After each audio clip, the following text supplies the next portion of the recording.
Family કેમ છો? I hope કે તમે બધા જ મજામાં હશો ને ગાઈઝ આપણે આવી ગયા છે મસ્ત મજાના ઓફિસથી ઘરે અને ચલો હવે સૌથી પહેલાં તો બનાવી લઈએ જમવાનું અને ત્યાર પછી જવાનું છે મસ્ત મજાની ગણપતિ બાપાની આરતીમાં અને હું ક્યાં જવાની છું ગણપતિ બાપાની આરતીમાં એ બધું જ તમારા લોકોની સાથે હું શેર કરીશ.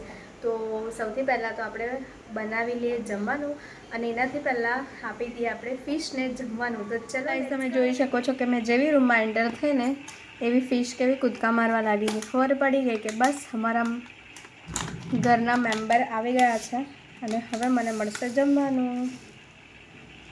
જોજો હા હમણાં કેવી રીતે કૂદકા મારીને જમે છે ને એ.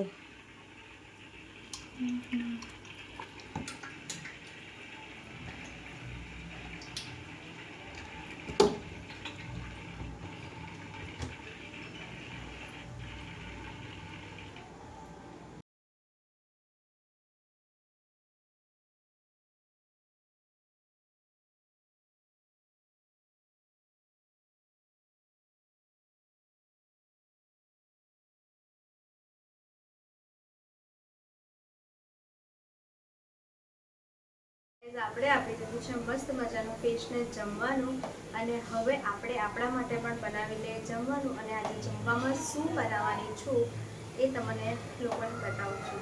તો બ્લોગને એન્ડ સુધી જોજો. સો સ્ટે મૂકી દીધું છે મસ્ત મજાનું રાઈસ. આજે આપણે બનાવવાના છે મસ્ત કઢી ભાત અને રીંગણની ચિપ્સ. તો ચાલો કંઈ નહીં બનાવીએ ફટાફટ. તો સૌથી પહેલાં તો છે ને આપણે મસ્ત રીંગણને કાપીને એની અંદર છે ને મસાલો મારી દઈએ એટલે મસ્ત ફ્રાય કરે તો લાગે.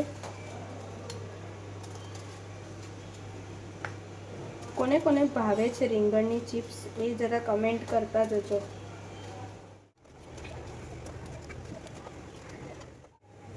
હવે છે ને આપણે બધા મસાલા કાઢી લઈશું પછી એક એક ચિપ્સમાં મસ્ત મસાલો મારીએ.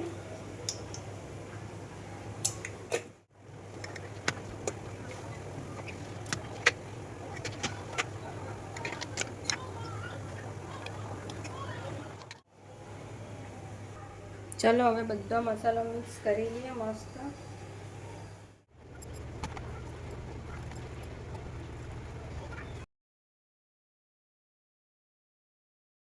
મસ્ત બધા જ રીંગણમાં લગાવી દીધો છે મસાલો અને 15થી 20 મિનિટ સુધી આમ જ રહેવા દઈશું અને ત્યાર પછી ને આપણે કરીશું ફ્રાય. 20 મિનિટ થઈ ગઈ છે રીંગણની ચિપ્સમાં મસાલો લગાવીને એટલે મેં અહીંયા મૂકી દીધું છે મસ્ત મજાનું તેલ ગરમ કરવા માટે અને એક સાઈડ પર થાય છે કઢી માટે જીરું લાલ. તો ચલો ફટાફટથી બનાવી લઈએ. એક સાઈડ પર કઢી વઘારી લઈએ અને એક સાઈડ પર કરી લઈએ રીંગણની ચિપ્સ. તેલ ગરમ થઈ ગયું છે. હવે છે ને આપણે એક એક રીંગણની ચિપ્સ મૂકતા જઈએ.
સો ગાઈઝ તમે જોઈ શકો છો આ મસ્ત મજાની આપણી કઢી બનીને રેડી છે અને અહીંયા મસ્ત મજાના થઈ રહ્યા છે રીંગણના ચિપ્સ ફ્રાય. સો ગાઈઝ આપણે જમવાનું બનાવીને થઈ ગયા છે મસ્ત મજાના રેડી. હવે થોડીક જ વારમાં આપણે જઈશું મસ્ત મજાની બાપાની. આપણે મસ્ત મજાના પહોંચી ગયા હતા બાપાની આરતીમાં.